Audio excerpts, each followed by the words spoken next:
इनके आमदार स्पीचेस दे रहे हैं। सावंत जी एक जगह कल कहते हैं कि ये गली और कूचे का और महल्ले का इलेक्शन नहीं है, ठीक है, पार्लियामेंट का इलेक्शन है और उसमें पढ़े लिखे लोग भेजना है। हमारा नेता एमबीए है। मेरे भाइयों, नांदेड़ शहर में जब भी मुसलमानों की लीडरशिप या एमएलसी या जो कुछ भी उनके लिए टिकट देने की बात आई, तो तालीम की बात आई, तो मेरा ये कहना है, ये लोग कहते हैं कि एमबीए अशोक चौहान है।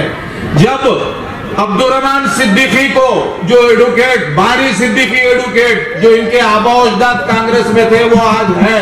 इन्होंने जब एमएलसी के लिए आपके पास आया तो इनके पास क्या कम था? क्या क्वालिफिकेशन नहीं थी? इनके पास क्या काबिलियत नहीं थी? तो आपने कहा रहमान साहब आपके पास पैसे नहीं है। बेशक पैसे कहां से लाएंगे, क्योंकि हमने आदर्श का घोटाला नहीं किया है, पैसे हमारे पास कहां से आएंगे? मेरे दोस्तों, ये वो अशोक चौहान है, ये कांग्रेस पार्टी है। ये लोग कह रहे हैं कि हमारी जंग आज आरएसएस से है। हमने आजादी की जंग जिन लोगों से लड़ी थी, अंग्रेजों से, उसके बाद हमको आरएसएस से लड़ना है। बेशक आरएसएस हमारी खुली दुश्मन है, लेकिन आस्तीन में आप जो पल रहे हैं वो घर के दुश्मन है, पहले हमको तुमको शिकस्त देना है। असल ये जो कह रहे हैं कि आरएसएस से लड़ना है, इंदिरा गांधी के दौर में आरएसएस में पाबंदियां आपने लगाया, कुछ दिनों के बाद उठा लिया और आज तक में उनके नाम ने लिए ना आरएसएस किसी किस्म की कोई पाबंदी लगाई। और उसके बाद सीमी पे आप पाबंदी लगाते हैं। सीमी पे पाबंदी लगाने के बाद बॉम्बे हाईकोर्ट सीमी वालों को निर्दोष मुक्त करता है। फिर उसके बाद कांग्रेस कोर्ट में, सुप्रीम कोर्ट में जाती है कि नहीं ये तो आतंकवादी है, क्यों मुसलमान तुमको आतंकवादी नजर आते? आरएसएस से जब बैन उठा दिया गया तो आप सुप्रीम कोर्ट में नहीं जाते। इस्लाम दुश्मनी, मुस्लिम दुश्मनी है ये। दलितों और मुसलमानों पे जुल्म करने वाली कांग्रेस, असल 40-50 साल से ये बाप बेटों का राज जो नांदेड़ में चल रहा है, ये एक बार बदला लाओ, इसे खत्म करो मेरे दोस्तों। ये कानों में आपके ये कहते हैं कि ये चुन के आते क्या? जब भी मुसलमान उम्मीदवार मैदान में आता है तो इनके सीने पे सांप रेंगता है और गिनती गिनाते हैं। आप लोग तो क्वालिफाइड हैं, नौजवान बच्चों, आज देखो निकाल के वोटिंग लिस्ट में देखो 17,11,000 वोटर्स हैं, उसमें से 5 लाख मुसलमान वोटर्स हैं। दलित हमारे भाई जो 4.25 लाख के करीब हैं। अगर 17 लाख की वोटिंग 50% होती है तो 9-9.5 लाख की वोटिंग होगी। उसमें से जब हम खुद 7-8 लाख हैं, अगर हम 60% अगर वोटिंग करके मैदान में है तो क्या हमारा उम्मीदवार नहीं जीत सकता? जरूर जीत सकता है। और फिर मेरा ये कहना है कि कामयाबी देना तो ऊपर वाले के हाथ में है, अल्लाह के हाथ में है। हमारा काम तो मेहनत करना है। मैं नांदेड़ शहर में जिस शख्स के सामने ये चैलेंज था कि उसके सामने कोई मुसलमान उम्मीदवार तो क्या कोई खड़े ही नहीं रह सकता, मैंने उस चैलेंज को खत्म किया है। नौजवानों को कह रहा हूं कि खड़े रहना सीखो, लड़ना सीखो, जद्दोजहद करना सीखो। कामयाबी इसी में है। सरेंडर होके अशोक चौहान के गुलाम बन के मत रहो। रिस्क देने वाला अल्लाह ताला है, अशोक चौहान रिस्क नहीं देगा मेरे दोस्तों। ये आज गली गली कूचे फिर रहे हैं। जब तक मैं उम्मीदवार नहीं था आपको ये लोग पूछने वाले भी नहीं थे। आपने देखा है जिस दिन से सैयद मोइन साहब ने, हमारे नेता अबू आसिम साहब ने मेरी उम्मीदवारी फाइनल की है, उस दिन से इनकी नींदें हराम हो गई है। ये वो अबू आसिम साहब है जो नांदेड़ शहर में नहीं पूरे महाराष्ट्र में जब एटीएस ने जुल्म किया नौजवानों पर, सैकड़ों की तादाद में जेलों में मेरे भाई बंद हैं, उनके लिए लड़ने वाली वाहिद शख्स अबू आसिम आजमी मेरे दोस्तों, वो 18-20 साल से आपके पास आ रहे हैं। मुझे नहीं, आसिम भाई के नाम पे एक बार वोट के दे के देखो, इंशाल्लाह आपको खैर मिलेगा, खैरत मिलेगी इंशाल्लाह। ये हमने देखा है। जब एटीएस वाले जुल्म कर रहे थे, नांदेड़ शहर में 4 बच्चों को उठाया गया था, हमने और सैयद मोइन ने बैठकर उनको पुलिस स्टेशन से वापस लाया, लेकिन उसके बाद भी जुल्म हो रहा था तो एक डेलीगेशन बॉम्बे गया। उस वक्त के चीफ जो मारिया साहब है, चीफ एटीएस के थे, तो आसिम भाई के पास गए तो हम पे ये जुल्म हो रहा है, तो उन्हें उसी वक्त मारिया साहब को फोन लगाया। मेरे पास नांदेड़ से, मराठवाड़ा से एक डेलीगेशन आया है और आप क्या कर रहे हैं नांदेड़ में और कितने लोगों को उठाना है? तो उन्होंने कहा कि नहीं भाई ऐसा कुछ ही नहीं है, हम कुछ नहीं कर रहे हैं। और उसके बाद नांदेड़ शहर में ATS का जुल्म बिल्कुल नहीं हुआ, एक बात भी, एक आदमी भी नहीं उठाया गया। उनका जो डर और खौफ महाराष्ट्र में उनकी जो लीडरशिप है, बाहर से आने वालों को नहीं है मेरे दोस्त। महाराष्ट्र में जो अपना आदमी है, अपना लीडर है, उसे पहचानो।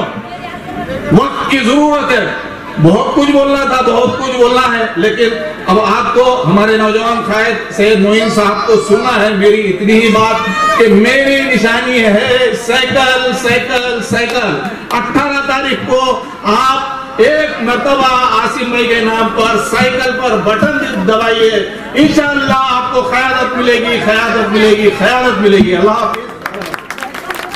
आप बतलाइए कि वो भारतीय जनता पार्टी जिसके प्रोग्राम डेवलपमेंट के थे, कर्ज माफी के थे, आज किसी एक बात पर भारतीय जनता पार्टी ने अपने वादे को तकमील तक पहुंचाया, कोई आज भी इस बात को कह नहीं सकता। और दूसरी जानिब वो जमाते हैं, वो लोग हैं जो अपने आप को सेकुलर कहते हैं, वो कांग्रेस पार्टी जो मुसलमानों का, अम्बेडकरवादियों का अपने आप को मसीहा बनाती है, वो कांग्रेस पार्टी जो कहती है कि हम दलितों के हमनवा है, हम मुसलमानों के हमनवा है, संविधान को हम बचाएंगे, वो कांग्रेस पार्टी भी आज मैदान में है। आज कांग्रेस के लोग भी गली कूचों में, सिद्धार्थ नगर से लेकर इस्लामपुरा, खड़गपुरा से लेकर पीर बुरान नगर, अंबेडकर नगर से लेकर ताज नगर, हर जगह पे घूम रहे हैं, गली गली जा रहे हैं, महल्ले महल्ले जा रहे हैं। अरे कल तक ये चौहान सिर्फ बैठकर कुर्सी पे जीत कराता था, लेकिन अल्हम्दुलिल्लाह ये जय भीम और जय भीम की नारे की ताकत है, ये अम्बेडकरवादी और मुसलमानों की ताकत है कि जिसकी वजह से न सिर्फ चौहान रोड पे निकला है, उसके साथ में उसके गुलाम में निकले, उसके बीवी बच्चे भी आज रोड पे निकले। क्या कभी मेरे भाई इससे पहले के पार्लियामानी इलेक्शन में गुलामों की भाभी को आपने घर घर वोट मांगते, भीख मांगते देखा? देखा? इनकी बच्चियों को देखा? आ जा रहे हैं। कल तक हमारी बात सुनने को तैयार नहीं थे। मिलने जाते मुसलमान या दलित अपनी फरियाद को लेकर जाते तो साफ नहीं है कि बात, साल साल मरतबा, एक एक साल मुलाकात नहीं होती, दर्शन नहीं होती, लेकिन आज सलाम अलैकुम जय भीम कर कर आज हमारे घरों के चक्कर काट रहा है। क्या मैं गलत कह रहा हूं? क्या आप बतलाइए नयवादी के मेरे गयूर मुसलमानों, मेरे नौजवानों, मेरी माँ बहनों, आज जो सामने आप बैठी है, क्या मैं गलत हूं? तो बोलिए, अभी इस स्टेज से उतर कर जाने के लिए तैयार हो। पिछले 40 वर्ष से आपने यहाँ पर चौहान को ओढ़ दिया, बीपी सावंत को ओढ़ दिया, यहाँ का नगर सेवक भी चौहान का है, लेकिन आप बतलाइए पानी आप कितने बजे भरते हैं? 4 बजे। कितने बजे भरते हैं? 4 बजे। जोर से बोलो हमारे नगर सेविका, हमारी बहन आपके सामने है, आपको मालूम रुस्सलामाजी 4 बजे 3 बजे उठकर ये हमारी माँ बहनें रात में पानी भरती है। सही कह रहा हूं गलत कह रहा हूं? सही कह रहा हूं गलत कह रहा हूं? ये पूरा इलाका नयाबादी का, जहां पर आज भी गंदा पानी आता है, 3 बजे रात को उठकर हमारी माँ बहनें पानी भरती है। यहाँ पर अमर राजूर कर रहता है कुछ मुसाफत पर, जो इसका एमएलसी है, यहाँ पर एमएलए बीपी सावंत जो तुमने चुन के दिया, यहाँ का लीडर अशोक चौहान जो सदर कांग्रेस प्रदेश का है, एमपी है, तुमने इसको चुनकर दिया। ये ज्यादा नहीं, बहुत कम मसाफत पर ये लोग यहाँ पर रहते हैं।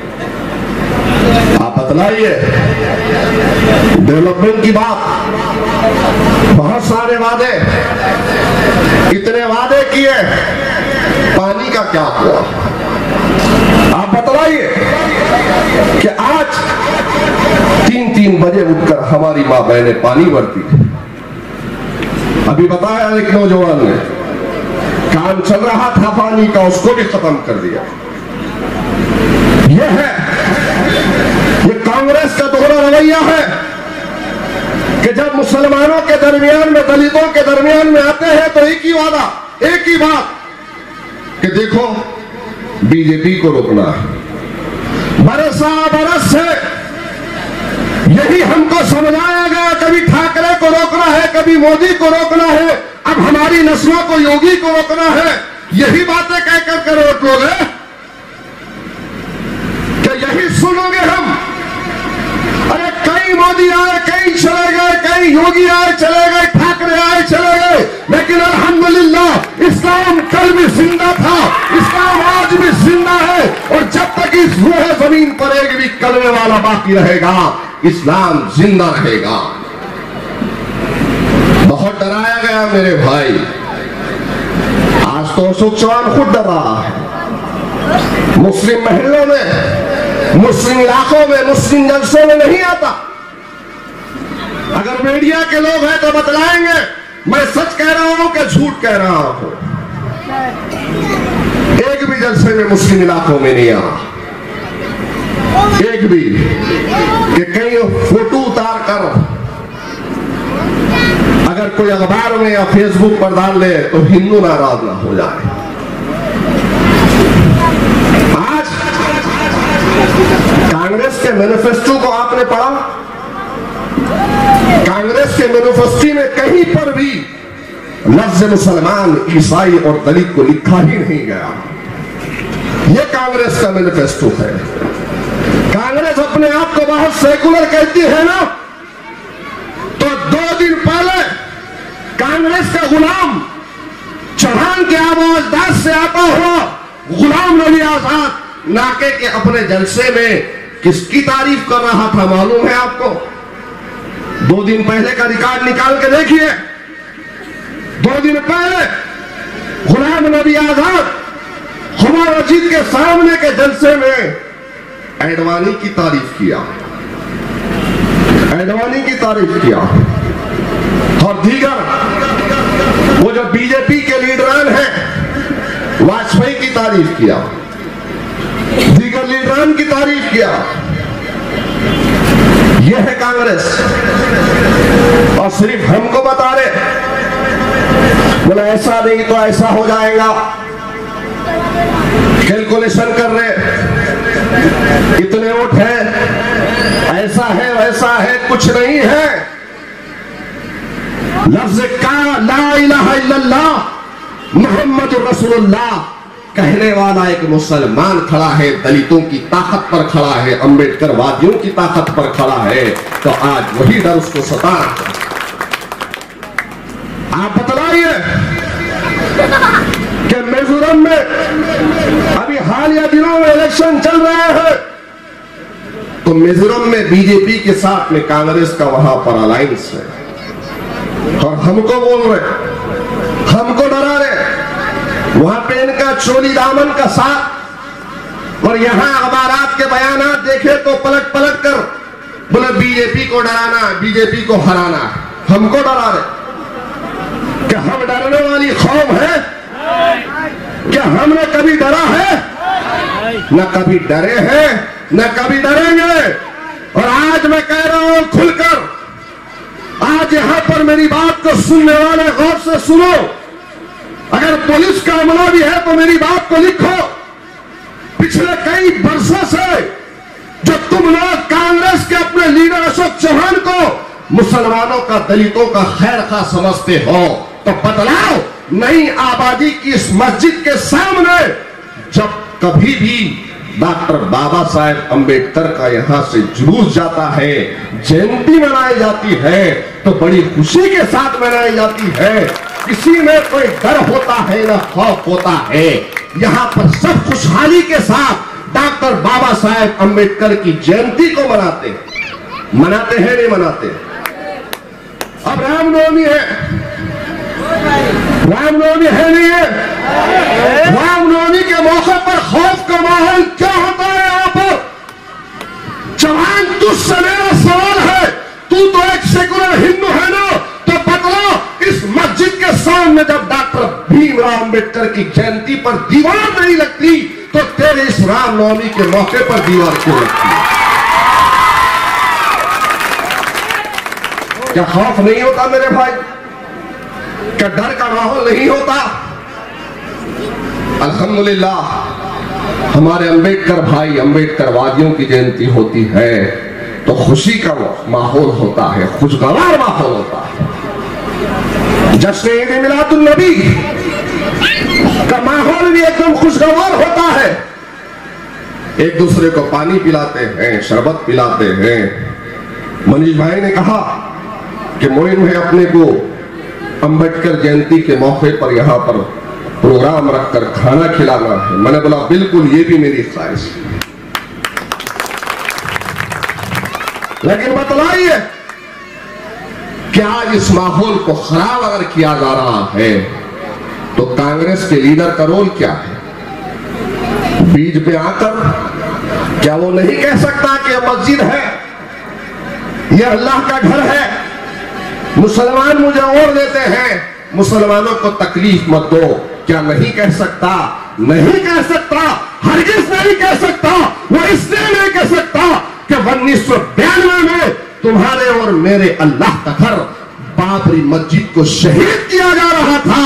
उस वक्त इसका बाप घर में बैठकर गृह मंत्री था, घंटी बजा रहा था, लेकिन बाबरी मस्जिद को शहीद होता हुआ देखा, लेकिन बाबरी मस्जिद को बचाने की कोशिश नहीं किया। ये उसकी औलाद है, ये उसकी औलाद है जिसने शंकरराव सभागृह में सुदर्शन चैनल वाले को जगह दी मुसलमानों के खिलाफ में बोलने के लिए। ये उसकी औलाद है जिसकी भोकर की सभा में मुसलमानों को गाली दी गई और वो स्टेज पर था लेकिन खामोश रहा, कुछ नहीं बोला। ये है मेरे भाई। और फिर भी आज कांग्रेस के गुलाम घर घर गली गली घूमकर चौहान के लिए वोट मांग रहे हैं। आप बतलाइए कि आज हिंदुस्तान में हमारी शनाख्त का मसला है, हमारा दीनी दरसगाहों का, मदारिस से दीनियों का मसला है, आज संविधान की रक्षा का मसला है। लेकिन आज 3 तलाक की अगर बात होती है तो आवाज नहीं उठाता। सैकड़ों मर्तबा पार्लियामेंट हाउस के अंदर बयान किया, लेकिन क्या दिल्ली हमारे इस मुल्क की राजधानी में संविधान को जलाया जा रहा था, उसके खिलाफ ये बोला। बतलाइए, मराठा रिजर्वेशन के ऊपर तो खूब हामी भरी, खूब जय जयकार किया, नारे लगाया, लेकिन मुस्लिम रिजर्वेशन के ताल्लुक से एक अल्फाज भी जबान से नहीं खोला। बात हुई जगह जगह, हर किसी ने खड़े रहकर बयान दिया कि हिंदुस्तान में नहीं होना चाहिए कि एक जानवर के नाम पर दलितों को मारा जा रहा है, मुसलमानों को मारा जा रहा है, ये कत्लेआम बंद होना चाहिए। कोई एक ऐसा बयान कांग्रेसियों बताओ जिसमें अशोक चौहान ने मजम्मती बयान दिया, मॉब लिंचिंग के खिलाफ में, घर वापसी के खिलाफ में, नौजहाद के खिलाफ में, या फिर राम मंदिर की बात करने वालों के खिलाफ में कोई बयान दिया हो तो बताओ। लेकिन मेरे भाई एक ही बात, बार बार बार बार एक ही बात कि नहीं, ऐसा करेंगे तो वैसा हो जाएगा, ऐसा करेंगे तो वैसा हो जाएगा। ठीक है, मैं आपसे कह रहा हूं, तारीफ करने वालों, क्या तुम अपने नस्लों की मुस्तकबिल का नहीं सोचोगे? अरे तुम पे जो बीत गई है उसको छोड़ो, लेकिन कम से कम अपने आने वाली नस्लों के लिए अच्छा लाएहमल, अच्छा मुस्तकबिल तो छोड़ के जाओ। क्या तुमने जो कारोबार किया है, ठेला बंडी चलाया है, तुमने जो कारोबार किया है पंचर जोड़ने का, किरानी दुकान चलाने का, छोटे मोटे कारोबार करने का, क्या तुम चाहते हो कि उसी कारोबार को तुम्हारे बच्चे आगे बढ़कर चलाने लगे? अरे हिंदुस्तान में कितनी मर्तबा मरकज की तरफ से, रियासत महाराष्ट्र की तरफ से 4 मर्तबा मेरे भाई मुसलमानों की इस दुर्गत को मुसलमानों की इस बदहाली को, मुसलमानों की इस गुर्बत को देखकर सच्चर कमेटी बनाई गई, रंगनाथ मिश्रा कमीशन बना, महमूद रहमान कमेटी बनी, गोपाल कृष्ण कमेटी बनी। इन तमाम कमेटीज के सिफारिशात को पढ़ो, उसमें खुला बताया गया क्या इस मुल्क में सबसे बदतर जिंदगी गुजारने पर अगर किसी को मजबूर कर दिया गया है तो मुसलमानों को कर दिया गया। सरकारी नौकरियों में हमको हिस्सेदारी नहीं, बैंक से खर्च नहीं मिलता, तालीम में हम पीछे हैं। आज सियासी मैदान में तुम्हारा यह हाल है कि मुल्क की आजादी के बाद तुम 60-70 के करीब, आज तुम सांसद थे, मेंबर ऑफ पार्लियामेंट थे, तुम्हारी आवाज थी, लेकिन आज ये हालत है कि 20 के करीब तुम लोग पहुंच चुके हैं। एजुकेशन में पीछे, रोजगार में पीछे, सरकारी मुलाजिमतों में पीछे, सब में पीछे, सिर्फ एक जगह आगे है। वो क्या जगह है? तो वो है सिर्फ जेल। इसलिए मेरे भाई, बहुत कुछ अपने दिल की दास्तान को तुम्हारे सामने रखना था, वक्त की कमी थी, लेकिन एक बार कह रहा हूं, कांग्रेस और कांग्रेस के जर खरीद गुलामों, कम से कम अपने जाती मफादात को तरजीह मत दो, कौम को तरजीह दो, मिल्लत को तरजीह दो, आने वाली नस्लों को तरजीह दो और अपने भाई के लिए खड़े हो जाओ, अपनी ताकत का मुजाहिरा करो। वाक़िअत दावाना अनिल हम्दुलिल्लाहि रब्बिल आलमीन।